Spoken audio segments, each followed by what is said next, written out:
It happened that when Jesus was approaching Jericho, a blind man was sitting by the road begging. And when he heard the crowd passing, he asked, "What is it?" And they told him that Jesus of Nazareth was passing.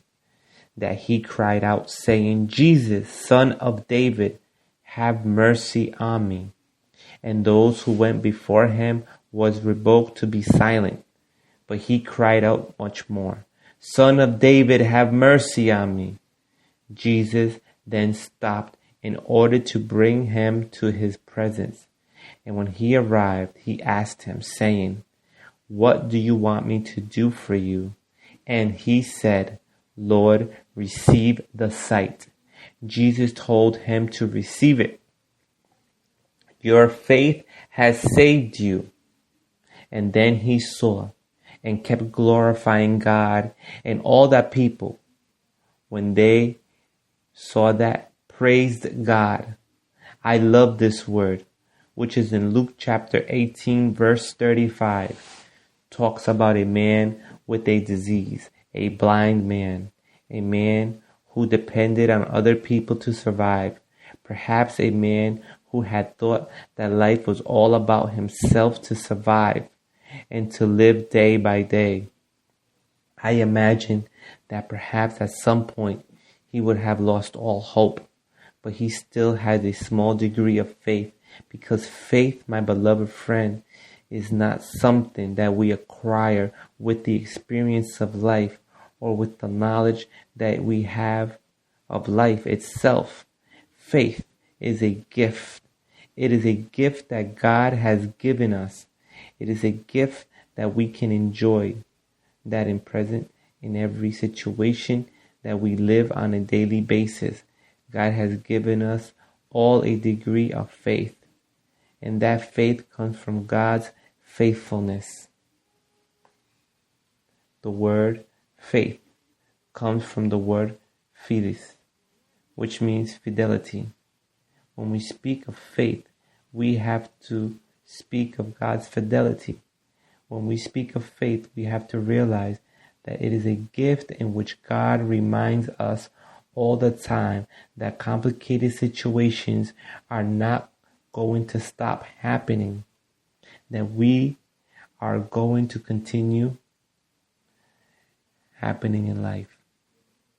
But He is there to strengthen us, help us, and show us a new path, a different path in the midst of difficult situations, in the midst of crisis. That life of this man can be reflected today, but we can feel identified with the life of this man named Bartimaeus, the blind man known to many, with a nickname that stood out like his illnesses.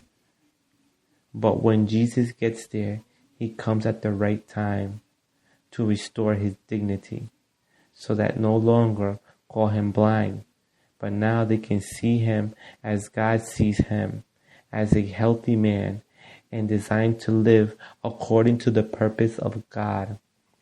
Perhaps this life has stolen your vision. Perhaps what we are living today has become something critical for you. Perhaps you can feel identified.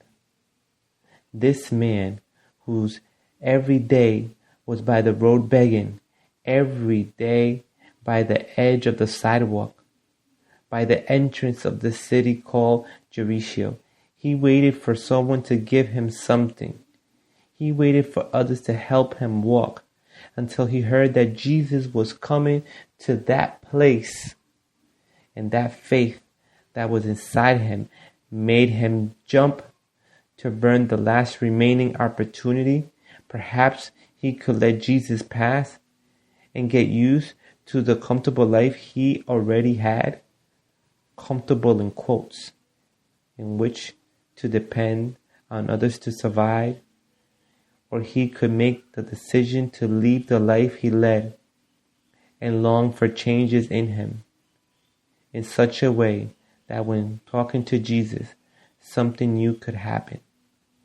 There are two important questions that I want to talk to you about, and that is staying comfortable with the life you lead, or choose a new life that God has promised for you. We can get used to the same thing always, or we can get out of the habit. We have to overcome those thoughts that many times we have. That we were born to suffer, that we were born to be sick, that we were born for the worst. We were not created by God for that. We were not created by God for the worst. We were created by God to live a life of abundance, a life on track, a life with vision, a life with purpose.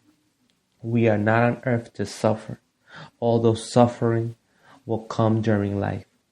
But it depends on how you and me, in the perspective in which we see it, or in the position in which we will find ourselves.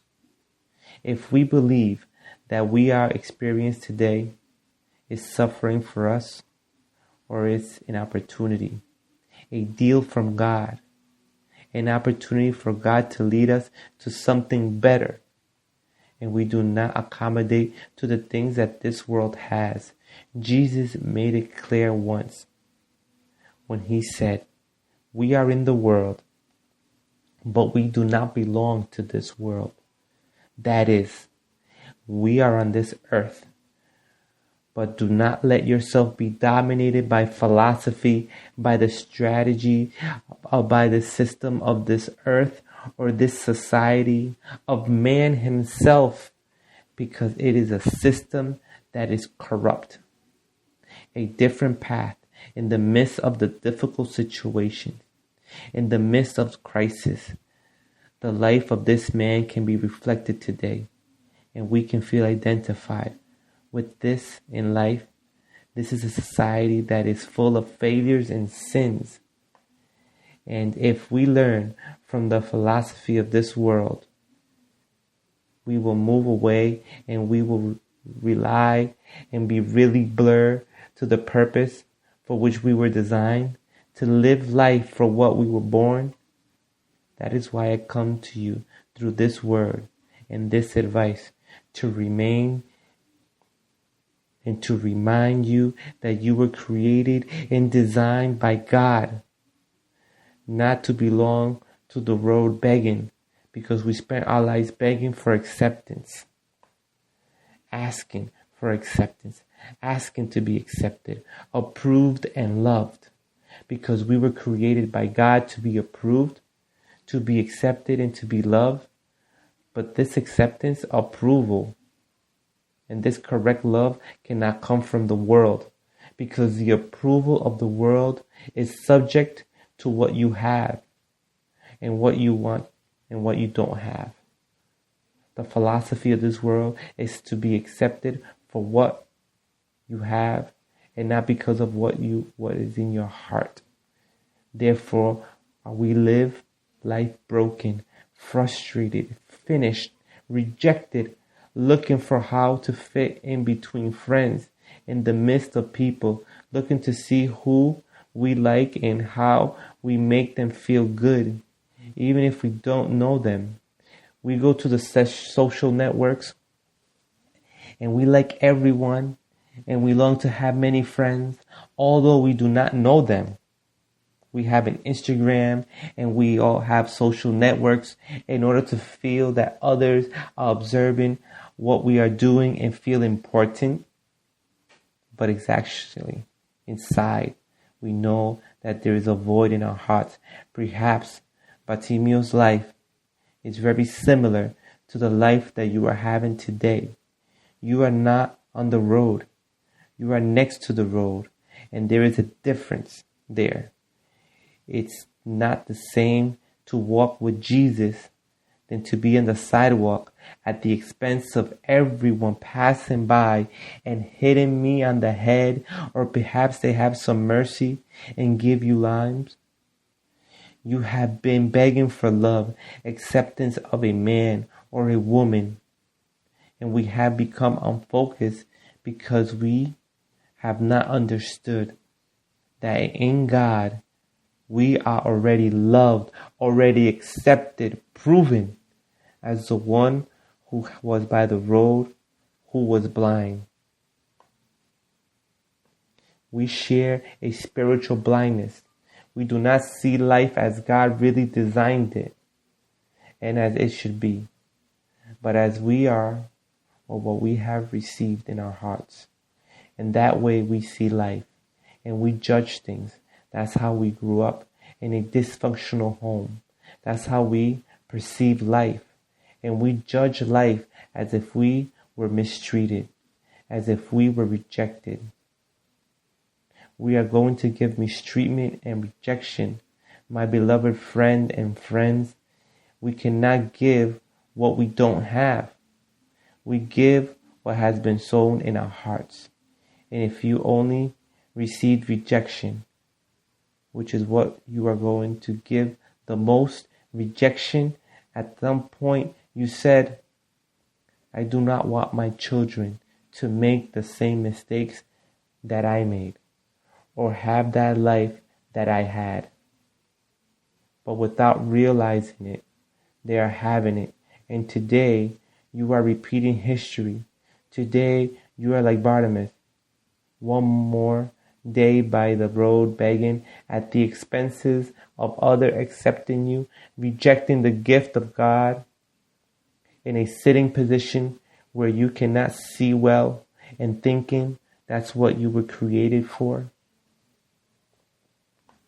But today, I come to you with this clear advice. You were not designed to be along the road without vision, begging in a position that distracts vision. God has a special design for you. And the only thing you need is that if you are listening today, just as I hear that blind man that Jesus was passing by, you get up, throw your clock. Today, take a step of faith and advance, longing to be with the one who is the source of life itself, and it's God Himself. While there is life, there is hope. And you know why? Because there is a new opportunity to raise your eyes to heaven and open your hearts and allow the Lord to dwell in our lives, that He gives us a new life. And from that moment, begin to understand that I was designed by Him, in Him and for Him. There is a purpose of God for you, and today God is coming just in time to your life. But you make the decision or stay. By the way, as I said in the beginning, or you get up and start walking because He tells you, come. God is saying to you today, come. I want to have an encounter with you. Let yourself be found. The Lord tells you, it is up to you. You make the decision. It does not depend on God. God gives us life. How to live it depends on us. That blind man did not miss the opportunity. Today, do not harden your heart. Do not say it is perhaps better tomorrow. It's today. Today is the moment when God is knocking on your door. Receive it in your heart. When this boy or this gentleman approached Jesus and decided to speak to Him, and Jesus asked him, what do you want me to do for you? And he said to him, sir, to receive sight. Today God is asking what you want Him to do for you. Please do not ask for one simple healing. Ask Him to enter your heart and to have that transformation within you. And I assure you that the rest will be different. Let's pray. Father, I thank you for your word. Thank you because through it you speak to us daily and we can learn. Lord, thank you because your word brings us life. And today we can understand that if we cry out to you, you hear that it's about decisions. And the best decision we can make is to open our hearts to you. That's why today I ask you, come into my house, enter my life, enter my heart. And just as Bartimaeus today, I run to you, Lord, to ask you to do a miracle in me. And that miracle that I need today is the miracle of your forgiveness and of your salvation. I need you, Lord. Amen. You have made the best decision. This is a translation from your pastor and friend, Elias Hoyos. Remember that God always arrives just in time. Today, I want to invite you to follow me on social networks. On Instagram, you can find me as Pastor Elias HC and subscribe to our devotional YouTube channel, Just in Time. Blessings.